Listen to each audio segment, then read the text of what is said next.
Assalamualaikum warahmatullahi wabarakatuh. Perkenalkan, nama saya Anggun Sri Wayuni. Saya dari kelas 11 TTL 4. Di sini saya akan mempresentasikan tentang gambar konstruksi AC, ruangan dan fungsinya. Saya akan menjelaskan apa saja komponen yang ada di AC dan fungsi-fungsinya. Yang pertama adalah kompresor. Kompresor berfungsi untuk memompa dan mengalirkan freon, yaitu dengan cara menekan freon hingga terjadi kenaikan tekanan di kondenser. Langkah-langkah kerja kompresor AC seperti menghisap dan memanfaatkan freon yang kemudian dialirkan ke kondensor. Seperti inilah gambar kompresor.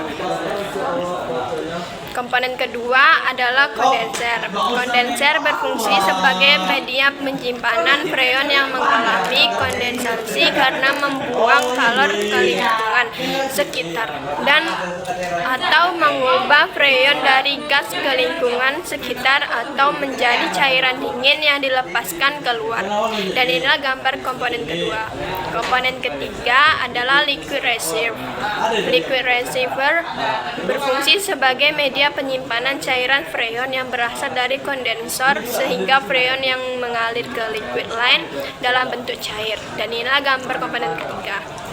Komponen keempat adalah filter daya, berfungsi sebagai penyaring dari kotoran, mengeringkan freon dengan cara menyerap uap air yang terkandung di dalam freon. Ada dua bagian yang memiliki fungsinya sendiri, yaitu silica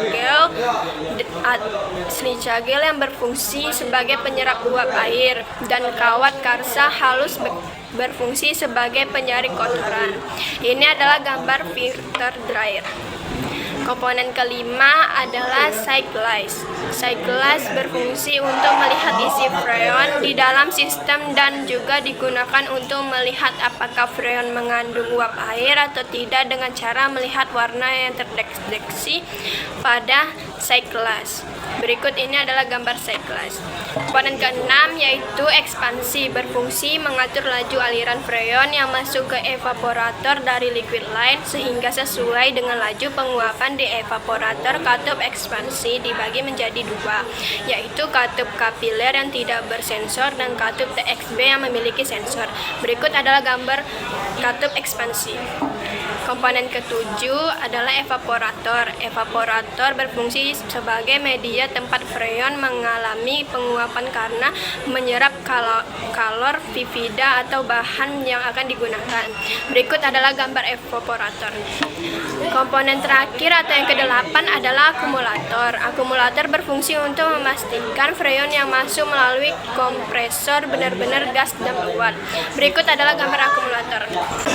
Selanjutnya, awalnya komposer memompa dan mengalirkan freon dengan pipa discharger pada suhu 73 derajat Celcius dan high pressure menuju kondenser yang terjadi proses kondensasi melalui suhu freon berubah menjadi 45 derajat Celcius dengan tekanan 250 psi.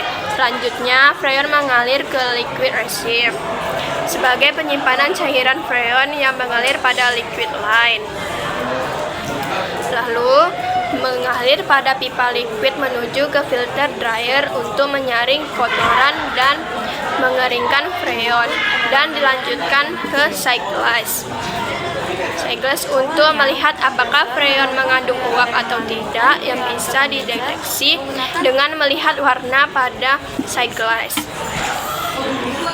Selanjutnya, freon mengalir pada suhu 43 derajat Celcius menuju katup ekspansi. Katup ekspansi, laju aliran freon yang akan masuk ke evaporator dan menjaga beda tekanan sebesar 90 psi. Lalu freon mengalir ke evaporator yang akan menjadi media penguapan dengan suhu 7 derajat Celcius. Selanjutnya, freon mengalir di pipa suction dan masuk ke akumulator di sini. Di sini akumulator berfungsi untuk memastikan freon akan masuk ke melalui kompresor adalah yang benar-benar gas dan uap. Lalu freon itu mengalir dengan low pressure dan temperatur 11 derajat Celcius dan freon kembali ke kompresor. Proses ini dilakukan secara berulang-ulang. Sekian, terima kasih.